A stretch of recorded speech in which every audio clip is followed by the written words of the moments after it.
ओम श्री परमात्मने नमः। आदरणीय भक्तजनों, हम आज श्रीमद् भगवत गीता के 5वें अध्याय का पाठ करेंगे, जो कि भगवान के मुख की वाणी है। और इसका पाठ करने से जो फल प्राप्त होता है वह कल हमने भगवान माता लक्ष्मी से कहते हैं, वो हमने सुना है। अब हम भगवान के 5वें अध्याय का पाठ करेंगे और आप सब सुनना। सर्वे भवन्तु सुखिनः, सर्वे सन्तु निरामया, सर्वे भद्राणि पश्यन्तु, मा कश्चित् दुःखभाग् भवेत्।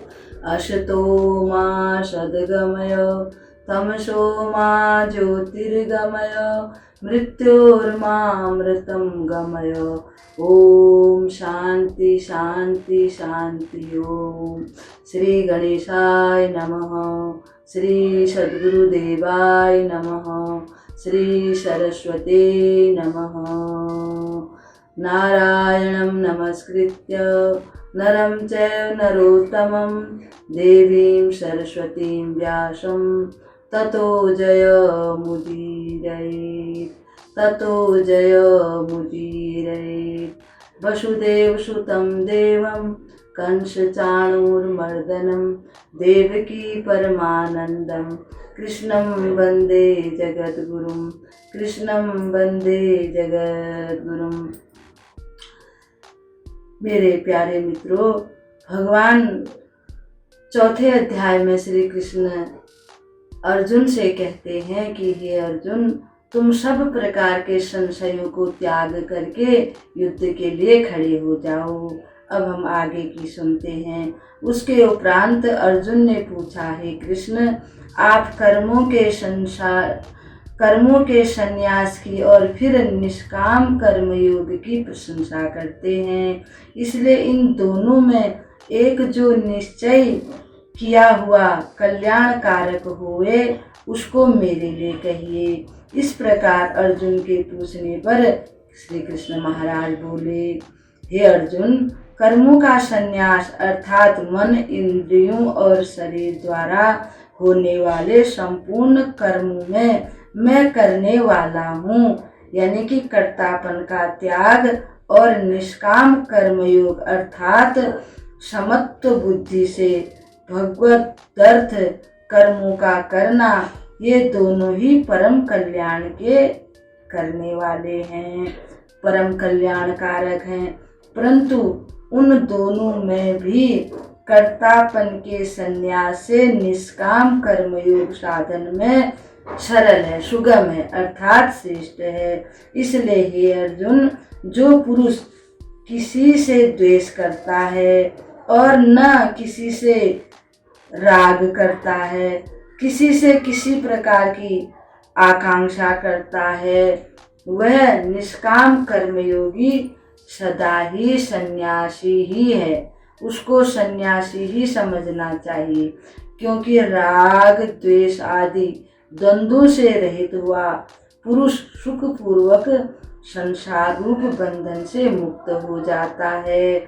हे अर्जुन, ऊपर कहे हुए संन्यास और निष्काम कर्मयोग को मूर्ख लोग अलग अलग फल वाले कहते हैं, न कि पंडित जन, क्योंकि दोनों में से एक में भी अच्छी प्रकार स्थित हुआ, यानी एक को भी करने वाला जो पुरुष है वह फल रूप परमात्मा को ही प्राप्त होता है। ज्ञान योगियों द्वारा जो परम धाम प्राप्त किया जाता है, निष्काम कर्म योग द्वारा भी वही प्राप्त होता है। इसलिए जो पुरुष ज्ञान योग और निष्काम कर्म योग को फल रूप से एक देखता है, वही यथार्थ देखता है, यानी कि जो सच्चा है वही देखता है। परंतु हे अर्जुन, निष्काम कर्मयोग के बिना संन्यास अर्थात मन, इंद्रियों और शरीर द्वारा होने वाले संपूर्ण कर्मों में कर्तापन का त्याग प्राप्त होना कठिन है। और भगवत स्वरूप को मनन करने वाला निष्काम कर्मयोगी पर परमात्मा को शीघ्र ही प्राप्त कर लेता है।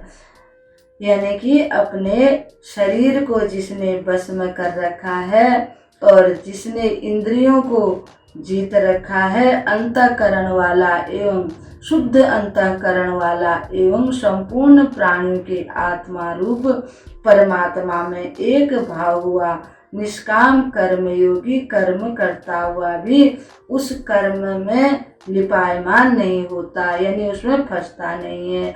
हे अर्जुन, तत्व को जानने वाला सांख्य योगी तो देखता हुआ, सुनता हुआ, स्पर्श करता हुआ, सूंघता हुआ, भोजन करता हुआ, गमन करता हुआ, सोता हुआ, श्वास लेता हुआ, बोलता हुआ, त्यागता हुआ, ग्रहण करता हुआ तथा आँखों को खोलता और बंद करता हुआ भी सब इंद्रियां कर रही हैं, ऐसा वह सोचता है।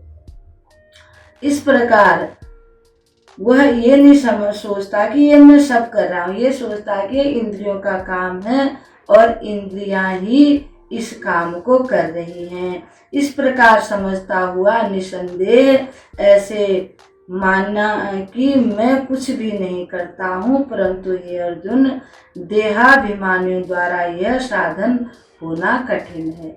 क्योंकि जो सोचते हैं कि हम कर रहे हैं, सब कुछ हम ही कर रहे हैं, उनके लिए साधन करना कठिन है। भगवान वर्णन करते हैं और निष्काम कर्म योग सुगम है, क्योंकि जो पुरुष सब कर्मों को परमात्मा में अर्पण करके और आसक्ति को त्याग कर कर्म करता है, वह पुरुष जल से कमल के पत्ते के सदृश पाप से लिपायमान, यानी कि उसका फिर न कोई पाप है न कुछ है, उसे कुछ भी नहीं लगता, न पाप का फल न पुण्यों का फल। इसलिए निष्काम कर्मयोगी ममत्व बुद्धि रहित केवल इंद्रिय, मन, बुद्धि और शरीर द्वारा भी आसक्ति को त्याग कर अंतःकरण की शुद्धि के लिए कर्म करते हैं। इसी से निष्काम कर्मयोगी कर्मों के फल को परमेश्वर के अर्पण करके भगवत प्राप्ति रूप शांति को प्राप्त होता है। और सकामी पुरुष फल में आसक्त हुआ कामना के द्वारा बंधता है, इसलिए निष्काम कर्मयोग उत्तम है। भगवान वर्णन करते हैं कि अगर हम कोई भी काम करते हैं, उसको ये ना समझें कि ये हम कर रहे हैं, हम सिर्फ और सिर्फ भगवान का ध्यान करें और कर्मों पर करने और न करने में विश्वास ना रखें। कर्म तो करना ही पड़ता है, कर्म के बगैर मनुष्य रह ही नहीं सकता, परंतु उसमें अहंकार नहीं होना चाहिए कि ये मैंने किया।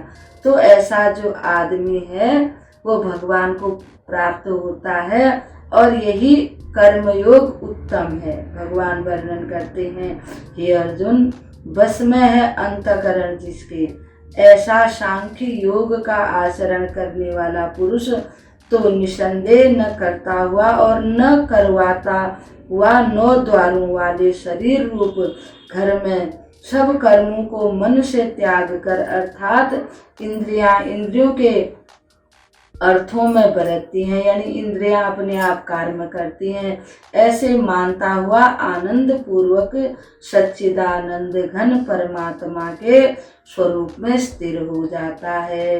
परमेश्वर भी भूत प्राणियों के न कर्तापन को और न कर्मों को तथा न कर्मों के फल के संयोग को वास्तव में रचता है, किंतु परमात्मा के प्रकाश से प्रकृति ही बरतती है, अर्थात गुण ही गुण में बरतते हैं।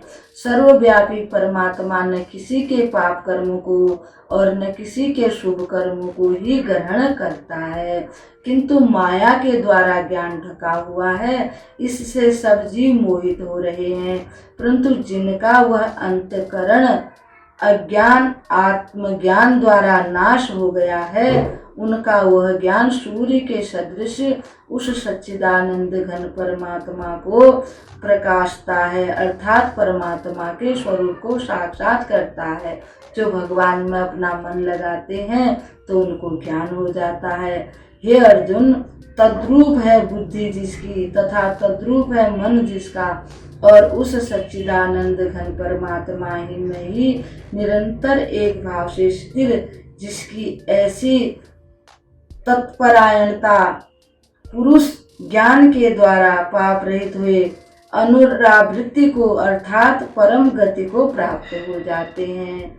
ऐसे वे ज्ञानी जन विद्या और विनय युक्त ब्राह्मणों में तथा गौ, हाथी, कुत्ते, चांडाल सब में एक भाव ही देखते हैं, यानी कि वो ये देखते हैं कि सब में भगवान ही निवास कर रहे हैं। इसलिए जिनका मन समत्व भाव में स्थित है उनके द्वारा इस जीवित अवस्था में ही संपूर्ण संसार जीत लिया है। उसने जिसका मन सबको एक भाव से देखता है, क्योंकि सच्चिदानंद घन परमात्मा निर्दोष और सम है, इससे वे सच्चिदानंद घन परमात्मा ही स्थिर हैं। जो पुरुष प्रिय को अर्थात जिसको लोग प्रिय समझते हैं उसको प्राप्त होकर हर्षित नहीं हो, और अप्रिय को अर्थात जिसको लोग अप्रिय समझते हैं उसको प्राप्त होकर उसको कोई दुख ना हो, ऐसा स्थिर बुद्धि संशय रहित ब्रह्मवेत्ता पुरुष सच्चिदानंद घन पर ब्रह्मा परमात्मा में एक ही भाव से नित्य स्थिर हो जाता है। बाहर के विषयों में अर्थात सांसारिक भोगों में आसक्ति रहित अंतःकरण वाला पुरुष अंतःकरण में जो भगवत ध्यान जनित आनंद है उसको प्राप्त होता है, और वह पुरुष सच्चिदानंद घन परब्रह्मा परमात्मा रूप योग में एक भाव से ही स्थित हुआ अक्षय आनंद को प्राप्त होता है, यानी कि अक्षय आनंद का अनुभव करता है, जिसका जो कभी खत्म नहीं होता। जो यह इंद्रिय तथा विषयों के संयोग से उत्पन्न होने वाला सब भोग हैं, वे यद्यपि विषयी पुरुषों को सुख रूप भासते हैं तो भी निसंदेह दुख के ही हेतु हैं और आदि अंत वाले अर्थात अनित्य हैं। इसलिए हे अर्जुन, बुद्धिमान विवेकी पुरुष उनमें नहीं रमता। जो मनुष्य शरीर के नाश होने से पहले ही काम और क्रोध से उत्पन्न हुए वेग को सहन करने में समर्थ हैं, अर्थात काम क्रोध को जिसने सदा के लिए जीत लिया है, वह मनुष्य इस लोक में योगी ही समझना चाहिए और वही सुखी है। जो पुरुष निश्चय करके अंतर आत्मा में ही सुख वाला है और आत्मा में ही आत्मा राम वाला है तथा जो आत्मा में ही ज्ञान वाला है, ऐसा वह सच्चिदानंद घन पर ब्रह्मा परमात्मा के साथ एक भाव हुआ सांख्य योगी शांत ब्रह्म को प्राप्त होता है।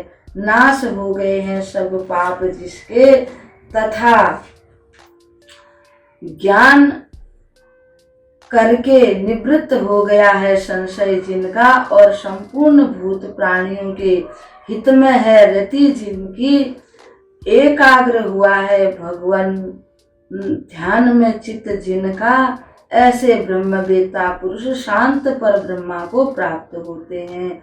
काम क्रोध से रहित जीते हुए चित्त वाले पर ब्रह्मा परमात्मा का साक्षात्कार किए हुए ही ज्ञानी पुरुषों के लिए सब ओर से शांत पर ब्रह्मा परमात्मा ही प्राप्त है।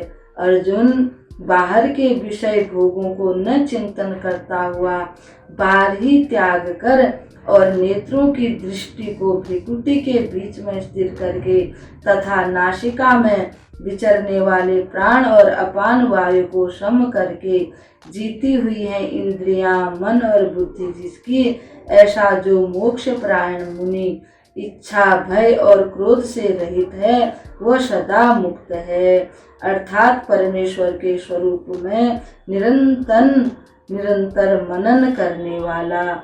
और हे अर्जुन, मेरा भक्त मेरे को यज्ञ और तपों का भोगने वाला और संपूर्ण लोकों के ईश्वर का भी ईश्वर तथा संपूर्ण भूत प्राणियों का सुहृदय अर्थात स्वार्थ रहित प्रेमी ऐसा तत्व से जानकर शांति को प्राप्त हो जाता है। और सच्चिदानंद घन परिपूर्ण शांत ब्रह्मा के सिवा उसकी दृष्टि में और कुछ भी नहीं रहता, केवल वासुदेव ही वासुदेव रह जाते हैं। इस प्रकार से भगवान अर्जुन को समझा रहे हैं। और आज यहाँ पर अब हम 5वें अध्याय को विराम देते हैं। कल 6ठे अध्याय का महात्म्य सुनेंगे। 6ठे अध्याय का पाठ करने से किस फल की प्राप्ति होती है ये कल हम सुनेंगे। इति श्रीमद् भगवद गीता रूपी उपनिषद एवं ब्रह्मा विद्या तथा योग शास्त्र विषयक श्री कृष्ण और अर्जुन के संवाद में कर्म संन्यास योग नामक 5वां अध्याय। हरि ओम तत्सत। हरि ओम तत्सत। हरि ओम तत्सत।